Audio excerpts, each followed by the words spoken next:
Agar sizda ham jentra mashinasi bo'ladigan bo'lsa, demak sizda ham 100% mana shunaqa kasalligi bor. Zavodskoy. Ko'rasizlar, oynasi liqillab yotibdi. Ikkigan eshikni ochgan yopganda shaqillab ovoz chiqaradi. Hozir shuni qanaqa to'g'rilashni o'rgatib qo'yaman. Ketdik. Birinchi bo'lib ishni obshivkani yechib olishdan boshlaymiz. Obshivkani yechib olganimizdan keyin uni o'rtasidagi temirni ham yechib olamiz akkuratni qilib. Obshivka qismini ichidagi salafanni shilib tashlaymiz va oynani yechib olamiz. Oyna mana shu ikkita boltda turadi, ya'ni ikkita samorezni bo'shatib turib, oynani chiqarib olsak bo'ladi, xuddi shu ko'rinishda. Oynani yechib olganimizdan keyin mana mexanizm 4 ta boltda turadigan bo'ladi. Mana shu 4 ta boltni ham yechib olamiz. 10 ключda.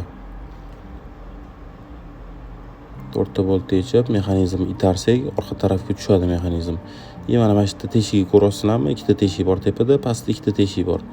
O'shani tepadagi ikkita teshikni o'ngga sverlit qilamiz, pastdagi ikkita teshikni chapga sverlit qilamiz.